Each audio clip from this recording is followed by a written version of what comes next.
같이 한 마음으로 시편 16편 1절 말씀 다 같이 한 마음으로 시편 16편 1절 말씀 같이 합독해 보도록 하겠습니다. 하나님이여 나를 지켜주소서 내가 주께 피하나이다. 아멘. 다윗은 이렇게 고백합니다. 난 너무 행복했다. 나는 너무 기쁘다. 나에겐 영원한 즐거움이 있다라고 고백을 합니다. 도대체 무엇이 이렇게 거친 생애를 살았는데 무엇이 다윗으로 하여금 영원한 기쁨, 영원한 즐거움, 또 행복하다라는 고백을 할 수 있게 하였을까요?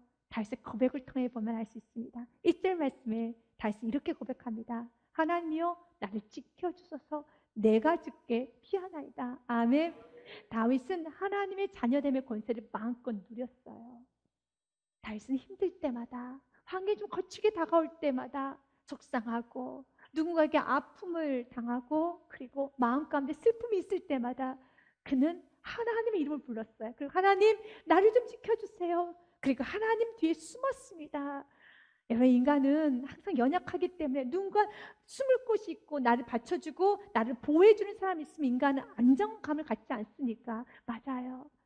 다윗은 거친 세상에서도 그는 흔들리지 않았어요. 왜냐하면 항상 주님께 피했습니다. 그리고 주님의 이름을 부르면서 하나님 나를 지켜주세요. 나를 보호해주세요. 내가 지금 이렇게 힘들어요. 나의 대적이 이렇게 많아요. 사울이 나를 쫓아오고 있어요. 내 아들까지도 나를 대적하고 있어요. 수많은 나의 충신들이 이제는 배신을 했어요. 하나님 나를 지켜주세요. 하나님의 이름을 부르고 있습니다. 하나님의 자녀 누구나 다 하나님의 이름을 부를 것 같지만 쉽지 않아요. 사랑하는 여러분, 행복은 하나님 이름을 부를 때 행복은 시작되는 겁니다. 무엇 때문에 하나님 이름을 부르지 못합니까? 하나님의 자녀가 하나님에서 아버지라고 하나님 아버지, 아빠 아버지라고 왜 부르지 못합니까? 혹시 내 안에 우상이 있다면, 내 안에 하나님보다 더 의지하는 것이 있다면, 또 하나님께 싫어하는 것이 있다면 이것을 버리십시오. 그리고 하나님의 이름을 부르시기 바라겠습니다. 우상은 나를 도와주지 못해요. 우상은 나에게 만족감을 주지 못합니다. 우상은 나의 슬픔과 나의 외로움을 채워주지 못합니다. 그래서 다윗이 4절 말씀에 보면 이 세상에 가장 어리석은 사람은, 아니 사는 것도 괴로운데 참 어리석게 괴로움을 더 얹고 사는 사람이 있어. 바로 우상을 섬기는 사람이야. 나는 우상 섬기지 않을 것이다 라는 말을 합니다. 다른 신들에게 예물을 드리는 자는 괴로움이 더할 것이다. 나는 그들이 드리는 피의 천제를 드리지 아니하며 내 입술로 그 이름도 부르지 아니하리로다. 나는 입술로라도 난 다른 신의 이름을 부르지 않을 것이란다 라고 말하면서 우상을 섬기는 자가 참 괴로운 자야. 행복하고 싶습니까? 우상을 버리십시오. 우상을 버리는 것이 행복의 첫걸음입니다. 고세서 말씀해 보면 하나님은 애굽을 의지하고 아수르를 의지하는 그들을 향해서 참 어리석다라는 말합니다. 에브라임은 어리석은 비둘기같이 지혜가 없어서 애굽으로 향하여 부르짖으며 아수르로 가는도다. 하나님은 애굽을 향해서 부르짖지도 아수르에 가서 도움을 청하지도 말라고 했습니다. 그런데 그들은 자꾸 애굽으로 갑니다. 아수르로 갑니다. 왜냐하면 하나님의 말씀은 나의 나라를, 가정을, 지금 이 모든 상황에서 하나님 말씀은 이 모든 상황에서 건져줄 수 있는 힘이 없다 느껴졌기 때문에, 그래도 애굽 안에는 말이 있고 애굽 안에는 병거가 있고 애굽 안에는 강한 군사력이 있기 때문에 그 애굽에게 도움을 청해야 돼. 지금 이 어려운 상황에서 우리가 도움을 받을 수 있지 않을까라고 생각하면서 애굽을 향해 달려가요. 근데 하나님 말합니다. 참 어리석구나. 이사야서 말씀에도 동일하게 말합니다. 도움을 구하러 애굽에 내려가는 자들은 와 있을진저 그들은 말을 의지하며 병거의 많음과 마병의 심히 강함을 의지하고 이스라엘 거룩하신 이를 앙모하지 아니하며 여호와를 구하지도 아니하니 여호와께서 지혜로우신즉 재앙을 내리실 것이라. 그의 말씀들을 변하게 하지 아니하시고 일어나사 악행하는 자들의 집을 치시며 행악을 돕는 자들을 치시리니. 3절을 같이 읽겠습니다. 애굽은 사람이요 신이 아니며 그들의 말들은 육체요 영이 아니라 여호와께서 그의 손을 펴시며 돕는 자도 넘어지며 도움을 받는 자도 엎드려져서 다 함께 멸망하리라. 아멘. 그들이 애굽이 우리를 도와줄 것이라고, 아수르가 우리를 도와줄 것이라고 달려갔지만 애굽은 사람이요 신이 아니야. 어떤 애굽 안에 있는 그 말들이 우리를 지킬 것이라고 하는데 그 말은 육체의 영이 아니라 하나님이 도와주셔야 되는 것입니다. 그러면서 하나님께서 이렇게 말을 합니다. 애굽을 향해 가서 도움을 받는 자나 일단 애굽에게 도움을 받으면 좋아라고 정보를 주는 자나 둘 다 모두 다 도움을 받는 자도 돕는 자도 넘어지면 엎드려져서 다 함께 멸망하리라라고 말씀하신 것처럼 우상은 우리를 멸망시켜요. 괴롭게 합니다. 이스라엘 역사를 보면 알지 않습니까? 그들 애굽에 달려갔어요. 아수르로 달려갔습니다. 그럼 그들의 결과가 어떠했던가요? 멸망이었었지요. 그럼 왜 그들이 애굽에 갑니까? 아수르로 가게 되었습니까? 애굽 안에 있는 말, 애굽 안에 있는 병거, 애굽 안에 있는 금은보화, 애굽 안에 있는 수많은 병사들, 그걸 의지한 거예요. 하나님 말씀은 지금 나에게 당장 도움이 되지 않을 것 같아서 지금 나에게 당장 도움이 되는 것은 말입니다. 난 말이 필요해요. 나는 금은보화가 필요해요. 나는 사람이 필요합니다. 그런데 이것은 성경을 말합니다. 우상이야. 그 우상은 너를 괴롭히는 것이란다. 너를 아프게 하는 것이고 멸망의 길을 가게 하는 것이란다. 맞습니다. 우리가 하나님보다 더 의지하는 사람, 어떤 물질, 우리 안에 있는 명예, 지식, 우리의 경험들, 또 우리가 외로울 때마다 힘들 때마다 찾아가는 사람들, 또 찾아가는 헤매는 우리가 게임, 유튜버, 쇼핑, 과소비, 또 음란한 생활, 도박, 술, 여러 가지 것들. 지금 당장은 내가 너무 괴로울 때 술 한 잔을 마시면, 내가 너무 힘이 들 때, 그 음란한 영화 한 편을 보면, 내가 지금 너무 외로울 때, 내가 좀 약간의 쇼핑을 하면은 내 마음이 만족되었다고 생각했습니다. 그러나 그것은 내 안에 우상이 되어서 나를 흔들 것입니다. 그리고 내가 의지하면 의지할수록 거기에 시간을 투자하고 거기에 물질을 쓰면 쓸수록 더 강력한 우상이 되었어. 이제 여러분의 삶을 움직여가서 꼼짝달싹 못하게 여러분을 좌지우지하게 되는 겁니다. 얼마나 괴로운가요? 내가 끊고 싶어도, 내가 멈추고 싶어도, 아 그래 나도 이제 그만해야지 하고 싶어도 멈춰지지가 않아요. 이미 내 안에 나를 장악해버리고 나에게 우상이 되어버렸다는 겁니다. 참 괴롭지 않느냐? 맞아요. 하나님 외의 걸 섬기면 괴로워요. 그래서 내 안에 있는 우상을 키워가지 마십시오. 우상을 버려야 되는 겁니다. 처단해야 되는 겁니다. 정말 각오하면서 하나님 이 우상을 내다 버리겠습니다. 이건 나를 괴롭게 하는 겁니다. 지금 순간에는 좀 만족감을 주는 것 같지만 너무 괴로운 일입니다. 나는 치워버리겠습니다. 그 다윗과 같이 이렇게 고백하셔야 돼요. 다윗은 2절 말씀에 여호와만을 복삼고 살겠다는 고백을 합니다. 2절 말씀 같이 읽습니다. 내가 여호와께 아뢰되 주는 나의 주님이시오니 주밖에는 나의 복이 없다 하였나이다. 아멘. 주님만은 복 삼고 살아가십시오. 주밖에 나의 복이 없습니다. 나의 온 마음에 주로 내 온 세포 하나까지 마음을 다 정복하게 하십시오. 장악시키십시오. 세포 하나까지 오직 예수의 신앙으로 뜨거워지시길 바라겠습니다. 다윗은 여호와 하나님을 향해서 주라는 표현을 씁니다. 주님이라고 말합니다. 주는 아도나이라고 합니다. 아도나이의 뜻은 완전한 통제권을 가지고 있으며 모든 것을 다스리시고 자신의 생사 여탈권을 가지고 계시는 분이란 뜻을 갖고 있어요. 맞아요. 다윗에게서 하나님은 주님이 되셨어요. 우리도 고백하죠. 하나님 나의 주님이십니다. 찬양하지 않습니까? 그 주라는 주님의 뜻은 하나님께서 나의 생사 여탈권은 하나님의 손 안에 있습니다.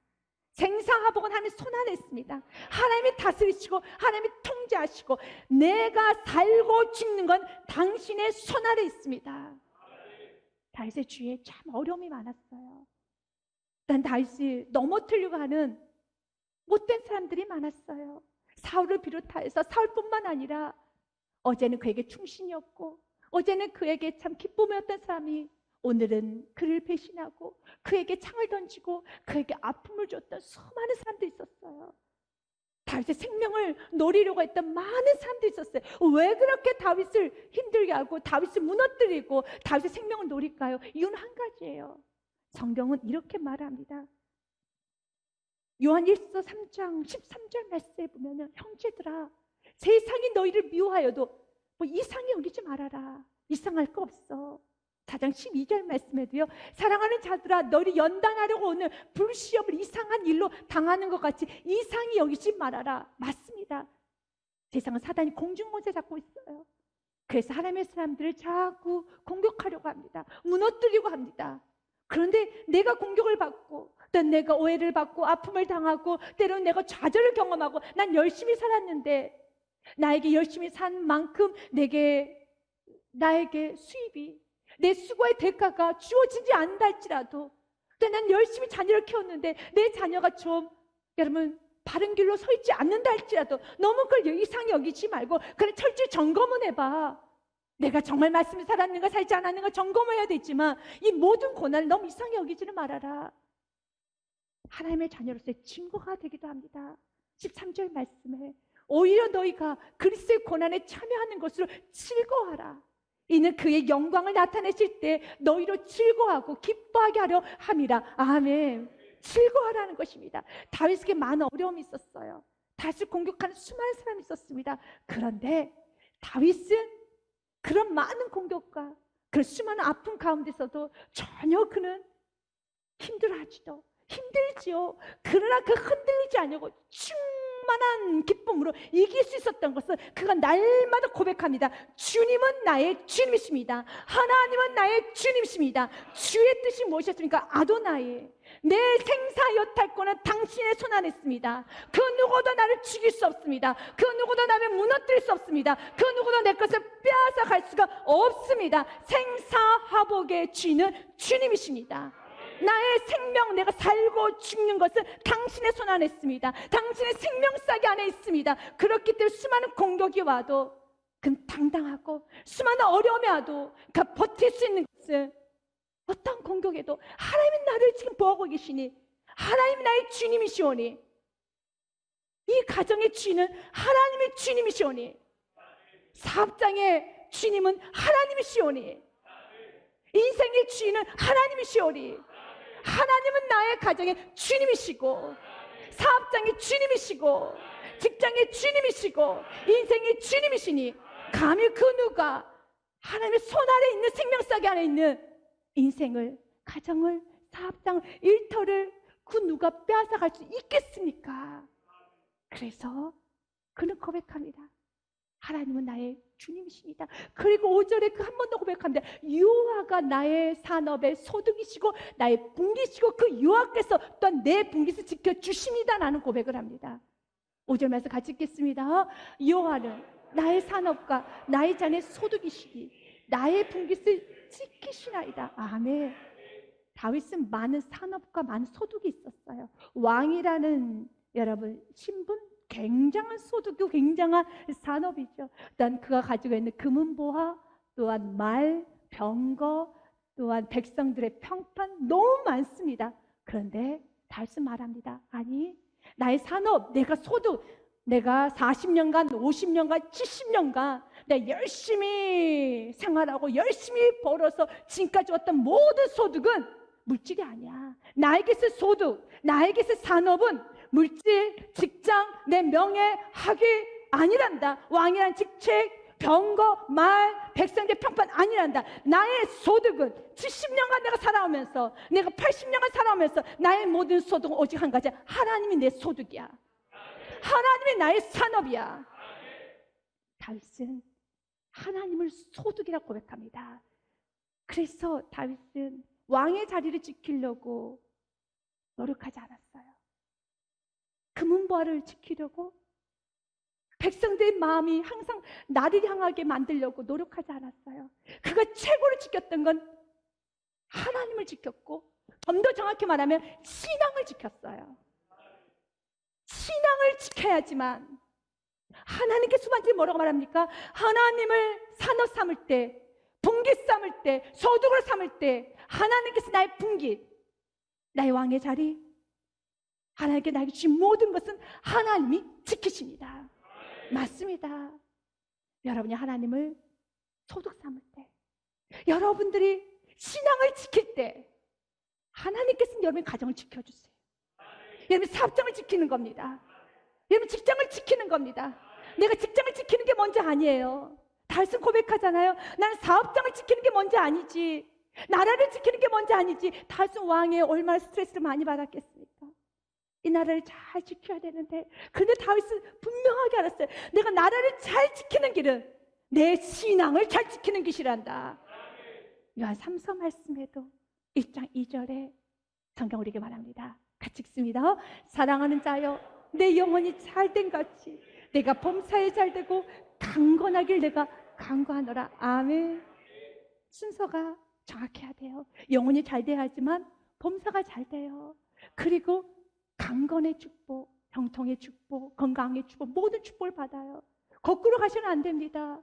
내 건강을 지키기 위해서, 내가 범사에 잘 살기 위해서 영혼을, 신앙을 뒷전하면 안 되는 거예요. 신앙이 먼저예요. 신앙이 먼저 돼야지만 범사도 잘 되는 것이고, 신앙이 먼저 돼야지만 강건해지는 겁니다.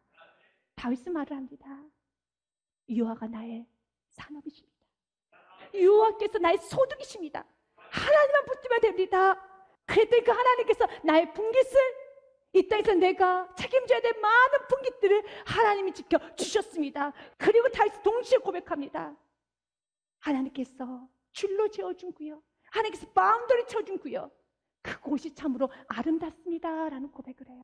6절 말씀 같이 읽습니다. 내게 줄로 지어준 구역은 아름다운 곳에 있으며 나의 기업이 실로 아름답도다. 아멘. 시편 16편을 지었던 배경은 학자들마다 이견이 있습니다. 어떤 학자들은 사울에게 쫓기고 있을 때 이 시를 지었다라고 말합니다.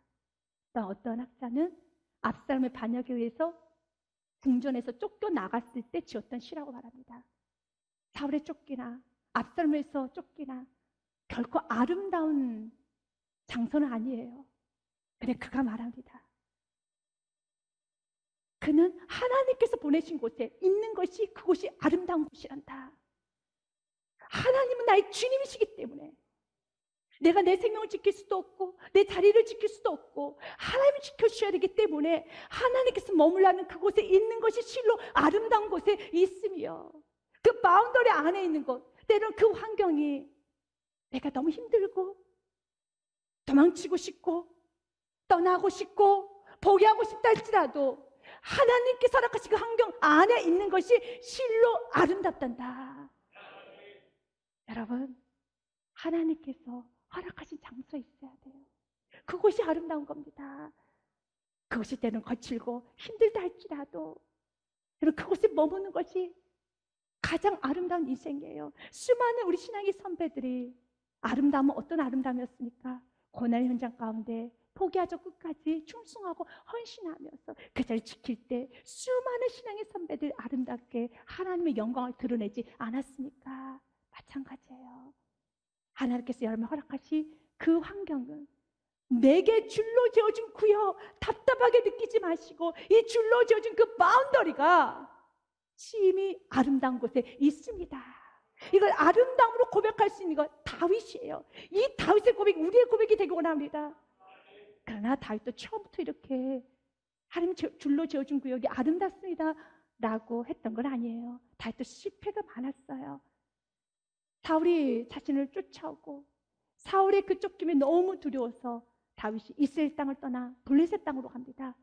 다윗은 생각하기를 내가 블레셋 땅으로 가면은 더 이상 사울이 쫓아오지 않겠지라고 생각하고 블레셋 땅으로 가요. 맞아요. 그 생각 그대로 그가 블레셋으로 망명하였었을 때 더 이상 사울이 쫓아오지 않았습니다. 그러나 그곳은 아름다운 장소가 아니에요. 내 육신은 좀 편할지 모르지만 내 마음은 좀 여유를 가졌다 할 수 있지만 그것은 절대 아름다운 곳이 아니에요. 하나님께서 거하는 그곳이 아름다운 곳입니다. 그런데 하나님께서는 다시 그를 아름다운 장소로 옮기셨어요. 다윗이 이제 블레셋의 원수라는 것을 이제 주위에 있는 많은 사람들이 알아차려버린 겁니다. 그리고 아기스 왕에게 이렇게 고백합니다. 아기스 왕이시여, 저 사람은 다윗이에요. 우리의 원수, 우리의 장수인 골리앗을 죽인 저 원수 다윗이 왔습니다 라고 말합니다. 얼마나 두렵고 떨렸겠습니까? 그래 다윗이 그 아기스 왕 앞에서 미친 척을 합니다. 침을 좀 흘리고요, 아주 미친 척을 해요. 그들 앞에서 그 행동을 변화해 미친 척하고 대문짝에서 그적거리며 침을 수염에 흘리며, 그때 그 모습을 보고 있었던 아기스 왕이, 아기스가 그의 신하에게 이르되 야, 너희도 보거니와 이 사람이 미치광이로다. 어찌하여 그를 내게로 데려왔느냐 말하고 15절 말씀에 내게 미치광이가 부족하여서 너희가 이 자를 데려다가 내 앞에서 미친 짓을 하게 하느냐 이 자가 어찌 내 집에 들어오겠느냐 하니라. 아멘. 이 자가 어떻게 블레셋 땅으로 들어오게 하겠느냐? 누가 막으셨습니까? 하나님 막으셨어요. 왜냐하면 그 블레셋 땅은 하나님 보시기 아름다운 장소가 아닙니다. 아름다운 곳은 하나님의 바운더리 안에 있는 곳이 아름다운 곳이에요. 어찌 내 집에 들어오겠느냐 라고 아기 수왕이 거부한 것 같죠? 아니야, 하나님께서 빗장의 문을 닫아버리셨습니다. 이것이 은혜지요. 다윗은 떠났지만 하나님의 바운더리가 싫어서, 하나님이 머물라는 그 장소가 너무 싫어서 홀 다 털어버리고 내 한 몸 어디서 못 살겠나 하면서 홀 털어버리고 가고 싶었어요. 근데 하나님께서 그의 손과 발을 묶으셔가지고 다시 아름다운 장소로 돌아오게 하셨습니다. 그 아름다운 장소가 어디입니까? 이스라엘이에요. 왜냐하면 다윗은 이스라엘 왕이 되어야 하거든요. 이스라엘 왕이 되어야 하기 때문에 이스라엘 떠나서는 안 되는 것입니다. 하나님께서는 여러분에게 이번 한 주간도 바운더리 쳐줄 겁니다. 그 바운더리 안에 있는 것이 행복이에요. 그 안에서 믿음을 보이는 것이 행복입니다. 그 안에서 충성스럽게 성실히 사는 것이 행복입니다. 그것이 진정한 자유고요. 자유는 방종이 아니에요. 자유는 경계 안에 있는 게 자유입니다. 한 남자가 한 여자와 결혼하여서 부부의 연을 맺었다며 한 남자 한 여자가 둘이 서로 아름다운 관계를 맺는 것이 참으로 자유롭지 않습니까? 내가 교회를 정하여서 충성스럽게 그 교회를 섬기는 것이 진정한 자유이지요. 내가 하나님의 말씀을 듣고 그 말씀 아래에서 관여를 받고 그 말씀의 바운더리에서 안에 사는 것이, 그것이 참으로 자유지요. 행복이지요. 아름다운 인생이지요. 하나님 우리에게 말합니다. 아름다운 인생, 주님의 줄로 재워준 구역 안에 있는 것이, 그 안에서 내가 살아가는 것이 참으로 아름답다라고 말씀하면서 다시 이런 고백까지 하네요. 나는 하나님의 관여, 하나님의 훈계를 송축합니다 라고 말합니다. 주님, 난 당신의 잔소리, 당신의 관여, 당신의 훈계가 너무 좋아요. 여러분들 그 고백을 하시는 이것이 행복이에요. 인생을 좀 살다 보면 누군가 나에게 직원해 줄 사람이 있었으면 참 좋겠다. 누군가 나를 관여하고 나에게 쓴소리도 하고 정말 나에게 어른이 있었으면 좋겠다라고 생각을 하실 겁니다. 나에게 쓴소리 직원, 나에게 어른이 없는 인생은 참 불쌍한 인생이에요. 신앙인도 마찬가지입니다. 하나님께 관여받지 못하고 말씀 훈계받지 못한 인생은 여러분 불쌍한 인생이에요. 그래서 다윗은 고백해요. 나를 훈계하신 여호와를 찬양하리로다. 성축할지로다. 근데 그 훈계하신 여호와께서 밤마다 내 양심이 나를 교훈하도다. 양심 신약적 표현한다면 진리 성령님이십니다. 진리의 성령님이 밤마다 나를 교훈해서 어느 하루 어떻게 살았니? 어느 하루 너무 욕심스럽게 살지 않았니? 예배는 드렸니? 기도는 하였니? 어느 하루 어떤 생각을 하였니? 내 삶을 밤마다 비춰줘요. 교훈을 받을 수 있는 건 축복이에요. 그래서 잠언 말씀에도요, 꾸지람을 받는 거, 교훈을 받는 게 얼마나 큰 축복인가를 말씀하고 있습니다. 3장 11절 말씀을 보면 내 아들아 여호와의 징계를 경히 여기지 말라. 그 꾸지람을 싫어하지도 말라. 지혜로운 아들은 아비의 훈계를 들으나 고만한 자는 꾸지람을 즐겨 듣지 아니하느니라. 29장 15절 말씀 같이 읽습니다. 채찍과 꾸지람이 지혜를 주거늘 임의로 행하게 버려둔 자식은 어미를 욕되게 하니라. 아멘.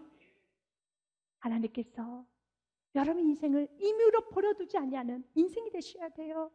하나님의 관여가 싫어서 날 좀 내버려 두세요. 날 좀 관여하지 마세요. 내가 자유롭게 살고 싶어요. 내가 알아서 살게요. 그런 것은 없습니다. 알아서 사는 것이 아니라, 관여 없는 인생이 아니라 주님의 바운더리 안에 있는 인생이 가장 안전한 인생이고, 주님께 교훈받을 수 있는 인생이 가장 안전한 인생이고, 밤마다 주님의 훈계를 들을 수 있는 여러분 인생의 가장 안전한 인생이고 행복한 인생입니다.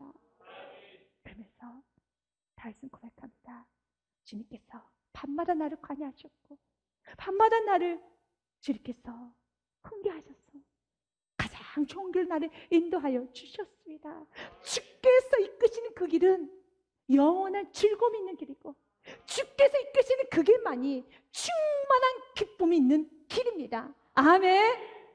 11절 말씀에 이렇게 고백합니다. 주께서 생명의 길 내게 보이시리니 주의 앞에는 충만한 기쁨이 있고 주의 오른쪽에는 영원한 즐거움이 있나이다. 아멘. 내가 이끄는 인생이 아니라 주께서 나를 이끌 수 있도록, 근데 주께서 이끄시는 그 장소는 생명의 길입니다. 주께서 이끄시는 그 장소는 충만한 기쁨이 있는 장소예요. 주께서 이끄는 그 장소 영원한 즐거움이 있습니다. 내가 좋아서 가는 그 인생은 기쁨이 없어요. 즐거움이 없어요. 행복이 없어요. 주님께서 나를 이끄실 때 그곳은 행복의 시작입니다.